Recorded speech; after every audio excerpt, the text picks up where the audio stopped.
In the biting cold of the Ural Mountains, where the wind whispers secrets and the snow buries the past, lies a story that has baffled investigators and haunted the public for over 60 years. This is the story of the Dyatlov Pass Incident, a tragedy wrapped in an enigma, a puzzle where every piece seems to defy logic. In late January 1959, a group of 10 experienced hikers, mostly students from the Ural Polytechnical Institute, embarked on a challenging expedition. Led by the capable 23-year-old Igor Dyatlov, they were young, ambitious, and filled with the spirit of adventure. Their goal was to reach Otorden, a mountain whose name, in the local Monsa language, ominously translates to "don't go there." One hiker, Yuri Uding, was forced to turn back early due to illness, a decision that would unknowingly save his life. The remaining 9 pressed on, into the heart of the unforgiving wilderness. They were supposed to send a telegram on February 12th. When days turned into a week with no word, a search party was dispatched. What they found on February 26th was not a camp of triumphant adventurers, but a scene of utter, inexplicable chaos. On the slopes of a mountain known as Kolet Sayakal, or Dead Mountain, the searchers discovered the group's tent. It was half buried in snow, not collapsed, but bizarrely, it had been sliced open from the inside. It was as if something terrifying had forced the occupants to flee in a blind panic. All their belongings, warm clothes, boots, supplies, were left behind. They had fled into the sub-zero darkness, some of them barefoot, dressed only in their sleeping clothes.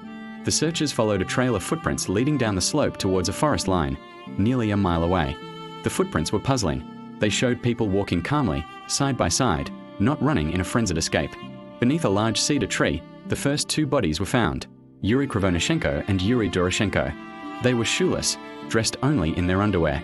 The branches of the cedar tree were broken up to 15 feet high, suggesting someone had desperately tried to climb it, perhaps to get a better view, or to escape something on the ground.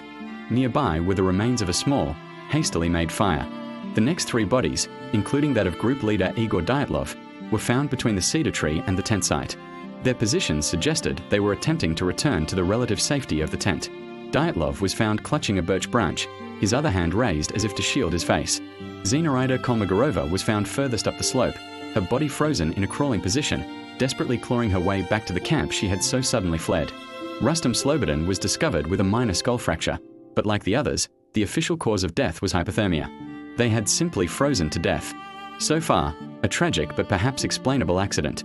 But the real mystery was yet to be unearthed. Too long, agonizing months passed. As the thick winter snow began to melt, the remaining 4 hikers were discovered in a ravine, 75 feet deeper into the woods from the cedar tree. And what was found with them turned this tragedy into one of history's most terrifying unsolved cases. Lyudmila Djubanina was found kneeling, her face pressed against a rock face. Nicholas Thibault-Brignolel had suffered a severe skull fracture. Alexander Zolotaryov and Lyudmila Djubanina had massive, crushing chest injuries, the kind of force medics compared to a high-speed car crash. But here's the truly disturbing part. Their bodies showed no external signs of trauma. There were no bruises, no soft tissue damage. It was as if an immense, invisible force had crushed them from within.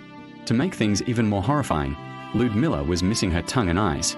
Medical examiners concluded that 6 of the hikers died from hypothermia, but the other 3 died from their catastrophic injuries.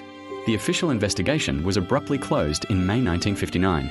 The final report stated that the hikers had died as a result of a compelling unknown force. The files were classified and sent to a secret archive, sealing the mystery for decades. So, what happened on that frozen, desolate mountainside? Theories have swirled ever since. Was it an avalanche?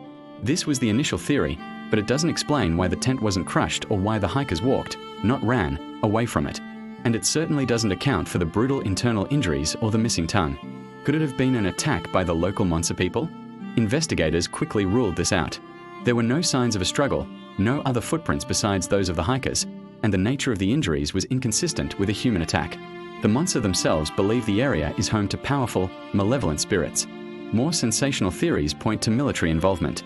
Was there a secret weapons test gone wrong? Some reports mention strange orange spheres, or lights, seen in the sky that night by other witnesses in the region.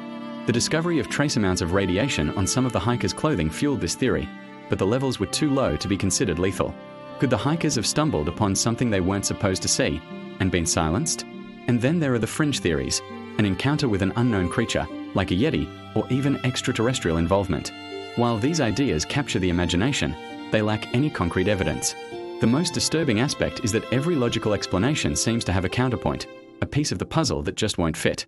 The ripped tent, the calm walk into the freezing night, the devastating internal injuries with no external signs, the missing tongue, The strange lights in the sky. In 2019, Russian authorities reopened the case, concluding that a slab avalanche was the most likely cause, theorizing that a slab of snow hit the tent, causing initial panic. The group fled to a ridge to wait for it to pass, but in the darkness and disorientation, they couldn't find their way back and succumbed to the elements. This explanation, however, is still heavily debated and fails to satisfy many who point to the severe internal injuries and other bizarre details. The Dyatlov Pass incident remains a haunting testament to the unknown. It's a story about the fragility of human life against the immense power of nature, or perhaps against something else entirely. 9 vibrant lives were cut short on that mountain, leaving behind a legacy not of their achievements, but of their terrifying, unanswered final moments. Their story serves as a chilling reminder that some places in our world still hold secrets too deep and too dark to comprehend. What do you think happened on Dead Mountain? Let me know your theories in the comments below. Thank you for joining me on this journey into one of history's most chilling mysteries. If you found this story compelling, please consider liking this video and subscribing for more deep dives into the unknown. Stay curious and stay safe.